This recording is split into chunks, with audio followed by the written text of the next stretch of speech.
Tudo bom? Beleza com vocês, queridos? Firmeza? Então, vamos aí para mais uma semana de aula do Zé com vocês. A gente aqui num oferecimento da BioZell, Genomes, esse fundo maravilhoso, com esse mar, com essa praia que todo mundo quer ir, mas não pode. A gente vai começar a nossa aula de hoje sobre organelas celulares, no oferecimento do Bob Esponja para vocês. Então, queridos, hoje a gente vai falar de organelas celulares. Então, começando, primeiro slide. A gente começa falando da organela mais fundamental de todas, o ribossomo. Por que eu digo que essa é a organela mais fundamental de todas? Porque é o seguinte, cara, o ribossomo, ele é encontrado em todas as células, eucarionte, procarionte, arquia, exceto nos vírus, tá? Vírus não entra nesse jogo, tá? Mas eucariontes e procariontes sempre possuem ribossomos. Tudo bem, os ribossomos dos eucariontes são um pouco diferentes dos ribossomos dos procariontes, né? São maiores do que os de procariontes. Mas eles existem e são fundamentais, porque é o seguinte, ninguém vive sem proteína. Ser vivo nenhum vive sem proteína. E os ribossomos, juntamente com os RNAs transportadores e com o RNA mensageiro, fazem o processo de tradução, realizam a síntese de proteína. Então a função do ribossomo, fundamental. Por isso não se conhece, dentro do que o ser humano estudou até hoje, ninguém sabe de uma célula com ausência de ribossomos, tá? Os vírus são a exceção, os vírus são acelulares, tudo bem? Então o vírus não entra nesse jogo. E mesmo assim, eles usam a maquinaria celular, eles escravizam a célula e usam a maquinaria celular. Quando a gente fala maquinaria, a gente está falando em ferramenta. E ferramenta, ribossomo. Então, querendo ou não, os vírus não têm ribossomos, mas eles usam os ribossomos das células cujas quais eles invadem, tá? Então, o ribossomo é fundamental, por isso ele é encontrado em tudo que é célula, e ele é fundamental porque ele realiza a tradução, a síntese proteica. Tudo bem? Do que o ribossomo é feito? Bom, para começo de conversa, ele é constituído de RNA ribossômico, mas proteínas ribossômicas. Então, existe uma associação de moléculas proteicas com moléculas de RNA. Essa associação forma o que a gente chama de ribossomo. E essa associação acontece no interior do núcleo de células eucariontes. Células procariontes, isso acontece no próprio citoplasma, né? Não tem núcleo. Lembrando, procarionte não tem núcleo. Mas nas células eucariontes, essa síntese de ribossomos ocorre no interior do núcleo, numa região chamada nucléolo, tá? Então, dentro do núcleo, a gente tem uma região chamada nucléolo, tá? Alguns autores chamam de região organizadora do nucléolo, e é nessa região onde ocorre a associação de RNA ribossômico mais proteínas ribossômicas, formando o tal do ribossomo. O ribossomo ele é constituído de duas estruturas, duas subunidades, uma maior e outra menor, tanto em procarionte como em eucarionte, tá? Subunidade maior, subunidade menor. A subunidade maior, inclusive, a gente já viu, ela possui sítios específicos onde serão acoplados os RNAs transportadores. Lembra? O EPA, né? O sítio de saída, o exit, o sítio da ligação peptídica e o sítio de entrada do aminoácido. Então, exit em inglês, peptídico em inglês, né? E amino acid em inglês. Então, EPA, né? Esses são os três sítios que a gente encontra na subunidade maior. A subunidade menor não possui esses sítios, tá? E ela serve, na realidade, para ancorar a subunidade maior no RNA mensageiro. Tá legal? A gente, depois do ribossomo pronto, a gente encontra ele ou livre no citoplasma ou associado ao retículo endoplasmático. E aí esse retículo endoplasmático que possui ribossomos associados é chamado de retículo endoplasmático rugoso ou ergastoplasma. Lembra só um detalhe, hein? A gente encontra ribossomos nas nossas mitocôndrias e nos cloroplastos das células vegetais. Olha que louco, o ribossomo é tão importante que ele é uma organela encontrada em outras organelas. O ribossomo é encontrado em mitocôndria e cloroplasto. E mitocôndria e cloroplasto são organelas. Olha como o cara é foda, como ele é importante. Tudo bem? Vamos dar uma olhadinha na cara que ele tem. Olha aqui, ó. Olha aqui. Isso aqui do seu lado esquerdo é uma imagem real, viu? Isso aqui é uma imagem de microscopia eletrônica de varredura, tá? Então o ribossomo é desse jeitinho mesmo. Olha aqui a subunidade maior em cima, é nela que a gente encontra o sítio EPA, né? O E, o P e o A, e aqui a subunidade menor. Aqui é só um esqueminha, né? Aqui é só um desenhinho para deixar a coisa mais ou menos bonitinha, para facilitar a sua visualização. Só um detalhe, lembrando, eu sugiro a você que sempre que possível observe fotografias reais das organelas, fotografias de microscopia. É importante você ver isso.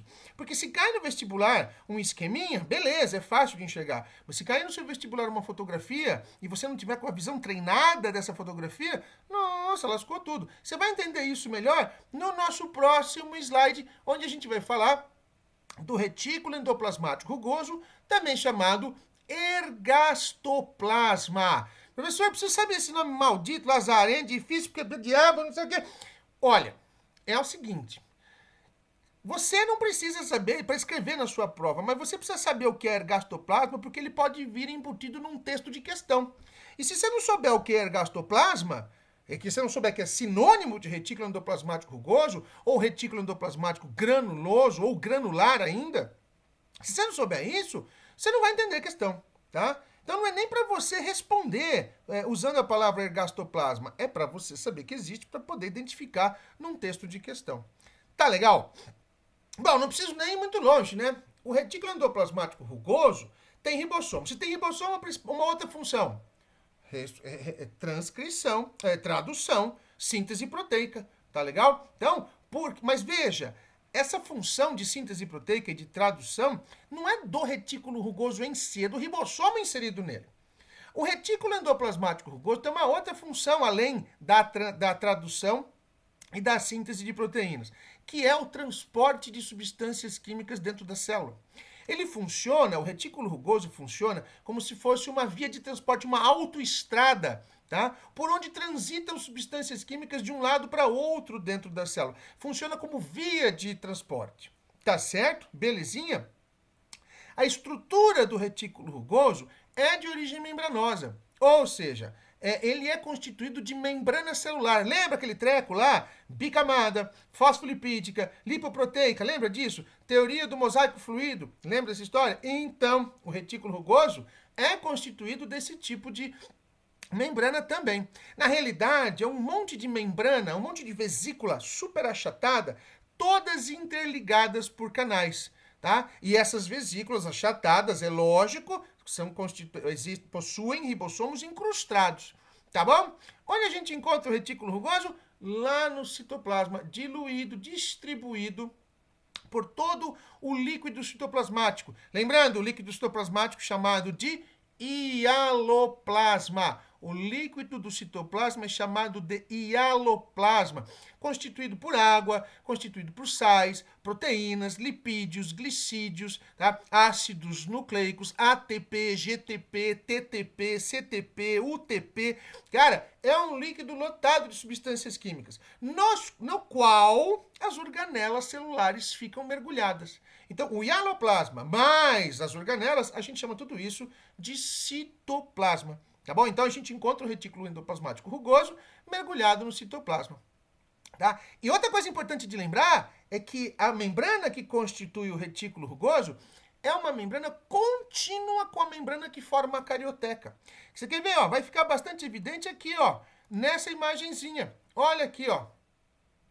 Tá vendo aqui, ó? São várias vesículas, todas achatadas, feitas de membrana, conectadas, ó, tá vendo, ó? Elas são todas ligadas por canais, ó. Essas vesículas todas achatadas, ó, formam uma espécie de labirinto, né? Onde você tem aqui a comunicação. Então, substâncias químicas transitam aqui dentro, principalmente proteínas. Dá uma olhada. Isso aqui é uma foto, velho. Ó, isso aqui é uma foto de verdade. Parece uma impressão digital, né? Mas não é. Esses traços que você tá vendo aqui, ó, esses risquinhos que você tá vendo aqui, é o retículo endoplasmático rugoso. E aqui em verde a gente tem o núcleo, né? E a membrana do núcleo é contínua com a membrana do retículo rugoso. Fala a verdade, você vê essa foto, você vai dizer que é o retículo endoplasmático rugoso? Você vai falar que isso daqui é uma foto de célula? Não vai, velho. Você vai achar que isso é uma impressão digital. O cara meteu o dedo no nariz, tirou um narote, pôs o dedo lá, ficou o narote em verde e a impressão digital dele ali.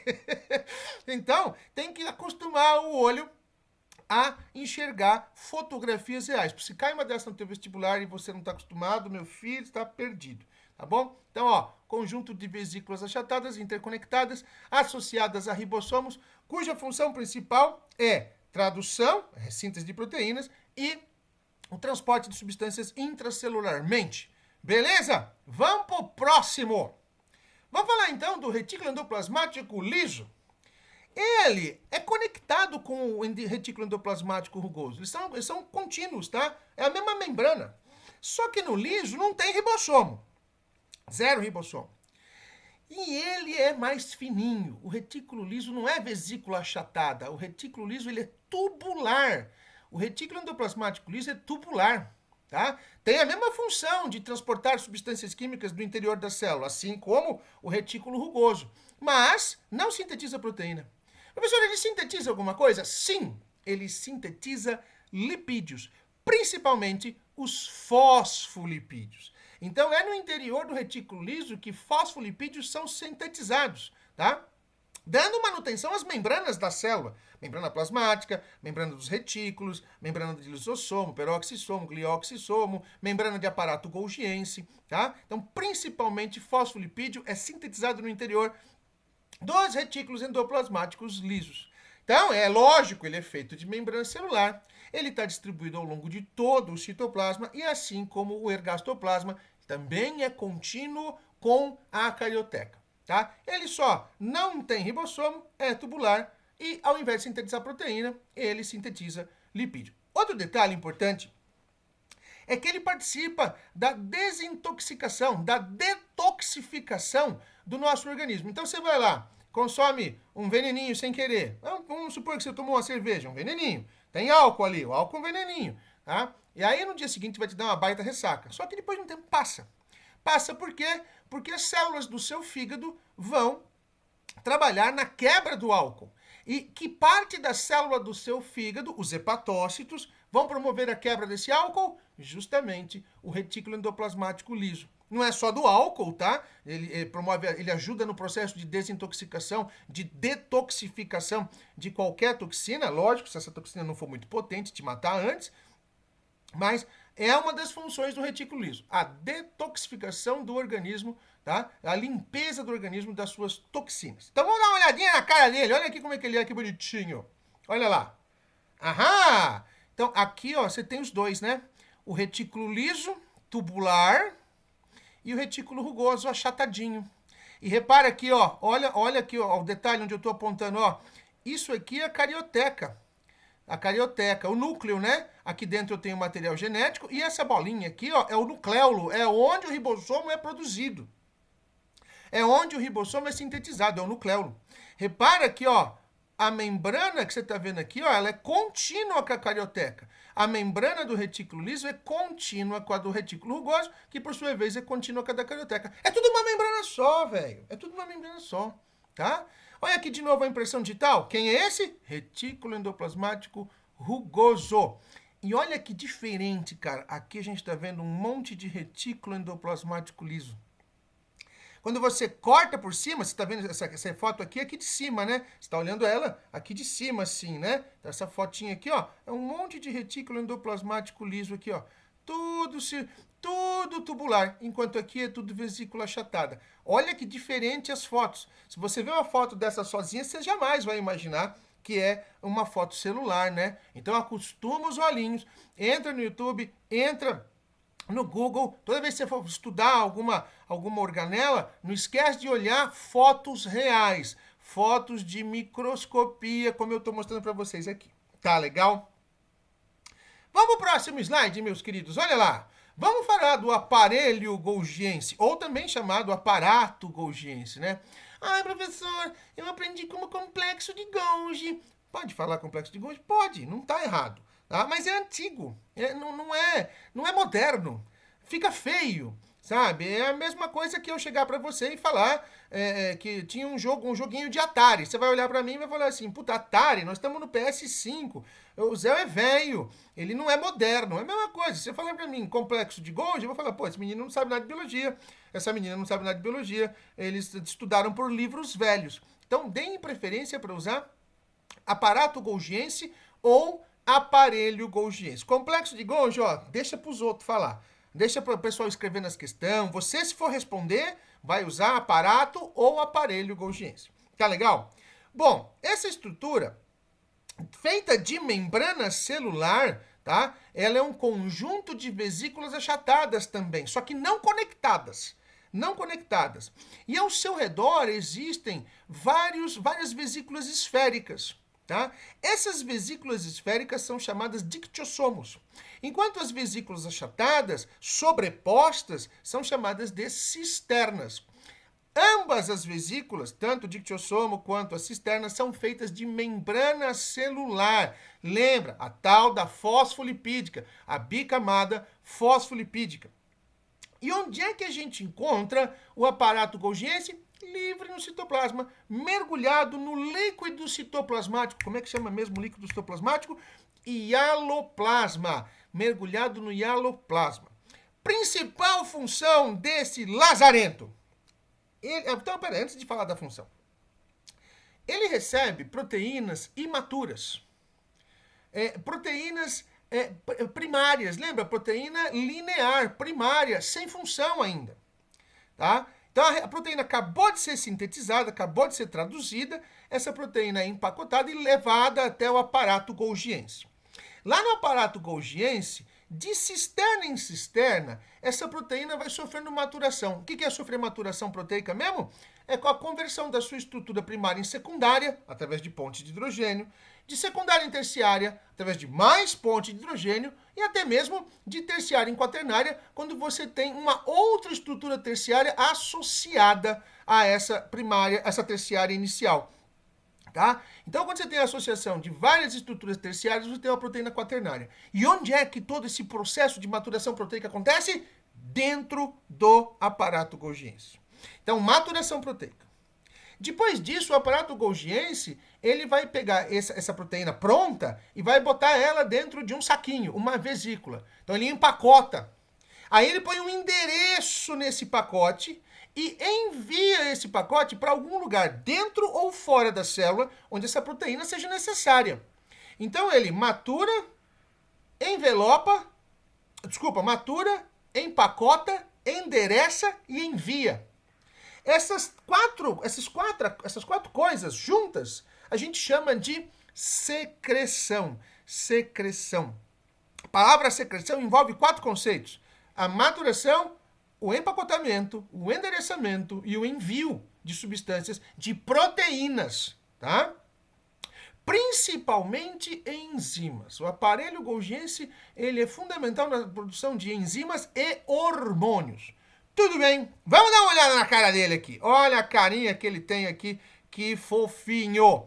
Olha só, ai, que bonitinho. Então, olha só, essas vesículas esféricas são os dictiossomos. Essas vesículas são os dictiossomos.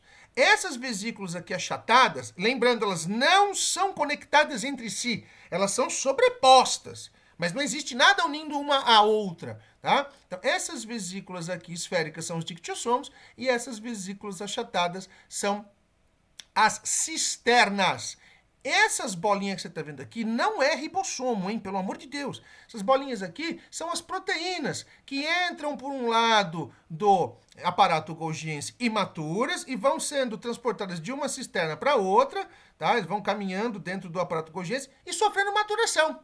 Quando chega aqui embaixo, na última cisterna, você tem o empacotamento, o endereçamento e o envio através do dictiossomo, tá bom? Esse processo todo também é chamado, por autores mais assim, tchan-tchan-tchans, de glicosilação. Esse processo de maturação proteica que acontece no interior das cisternas do aparato golgiense é chamado de glicosilação. Só um outro detalhe. O lado do aparelho golgiense, do aparato golgiense, por onde entram as proteínas imaturas, pode ser esse aqui, por exemplo, é sempre chamado de face cis. Já o lado por onde saem as proteínas maduras, as proteínas prontas, já na sua estrutura terciária ou quaternária, é chamado de face trans. Face trans. Tá legal? Dá uma olhadinha aqui nessa foto. Olha aqui, ó. Aqui tá o núcleo, ó. Isso aqui é o núcleo, ó. Isso aqui é o núcleo. Isso aqui é o aparato Golgiense. Professor, mas é muito parecido com o retículo endoplasmático rugoso. Sim, você tem razão. Só que o retículo endoplasmático rugoso é muito maior. Muito maior. Ele ocupa praticamente a célula toda. Enquanto o aparato Golgiense é só esse pedacinho aqui. Repara aqui, ó, ele está sozinho. Tá? Então você tem aqui as cisternas, as vesículas achatadas, e aqui, ó, os dictiossomos, que são as vesículas esféricas que ladeiam, que circundam o aparato Golgiense. Tudo bem? Tá firme? Belezinha? Então vamos ao próximo slide, meus queridos. Vamos falar do lisossomo. Esse não é, professor, é porque ele é lisinho? Não, pelo amor de Deus, não é por isso. Lisossomo é porque esse liso vem de lise, vem de quebra. Somo quer dizer corpo. Corpo que quebra. O lisossomo é uma vesícula cheia de enzimas digestórias. Portanto, o lisossomo é responsável pela digestão celular. Tá? Não só da digestão celular, o lisossomo também é responsável por um mecanismo de suicídio celular conhecido como apoptose. Tá? Então, às vezes, o lisossomo ele estoura, ele rompe dentro da célula quando a célula deseja cometer suicídio, porque ela apresenta algum erro, algum problema. Esse mecanismo a gente chama de autólise. E o lisossomo ainda realiza um outro processo de reciclagem das organelas intracelulares, que a gente chama de autofagia. Tá bom? Então, a autólise é o mecanismo pelo qual a célula, quando necessário, comete suicídio, né? Ou o mecanismo de apoptose. E a autofagia é quando a célula precisa realizar a reciclagem de suas organelas. Em qualquer um dos casos, digestão celular, autólise ou autofagia, quem está no jogo? O lisossomo. O lisossomo feito de membrana celular, uma vesícula de membrana celular lotada de enzimas digestórias. A origem dele, quem é que produz ele? O aparato Golgiense, ou aparelho Golgiense. Evita complexo de Golgi. Então, a origem do lisossomo é o aparato Golgiense. Tá legal? Onde você encontra o lisossomo? Livre no citoplasma. Beleza? Joinha. Queridos, então, olha aqui a carinha do lisossomo, olha aqui a figurinha, né? Você tem aqui, ó, uma membrana lipídica, uma membrana de fosfolipídio, e aqui dentro você tem um monte de enzima, tá? Esse é o esquema de um lisossomo, tá? Você tem um monte de enziminhas aqui. Tudo bem? Beleza? Só um detalhe, olha aqui, ó, não falei para você que o lisossomo é produzido no interior do aparato Golgiense? Então aqui as proteínas já maduras, tá? Aqui o envelope em amarelo, tá vendo, ó? Proteínas de transporte da membrana glicolizada. Essas pontinhas aqui, ó, azuis, verdes aqui, ó, nada mais são do que o endereço que essa vesícula vai ter que chegar. Aonde essa vesícula vai ter que chegar, tá? A gente já viu, essas proteínazinhas formam o glicocálix da membrana, do lisossomo, que nada mais é que o endereço. É para onde esse lisossomo vai ter que ir e em que organela ou que estrutura ele vai ter que promover a digestão. Tudo bem? Belezinha? Aqui, ó, duvido você achar nessa fotografia onde estão os lisossomos. Olha aqui, ó, tá vendo essa vesícula aqui inteirona, ó, grandona? Tem duas bolinhas escuras aqui dentro dela. Isso aqui é o lisossomo, ó. Esse é o lisossomo. Tá vendo essa aqui, ó? Tem duas bolinhas aqui dentro, ó, lisossomo. Essa aqui, ó, tá vendo? Tem uma bolinha aqui dentro do lisossomo. Pessoal, mas por que tem essas bolinhas aqui, esses anéis aqui dentro do lisossomo? Isso aqui é o produto da digestão celular que está acontecendo aqui dentro por causa das enzimas digestórias. Tudo bem? Fechou? Tá tranquilo, meus queridos? Então, por hoje é só. Fiquem com Deus, uma excelente semana, um baita beijo para vocês, tá bom? Se cuidem bastante e aguardem a parte 2 das organelas celulares. Um beijo no coração de todos vocês, do fundo do coração do Zé pro coração de vocês. Fiquem com Deus. Tchau, beijão, falou!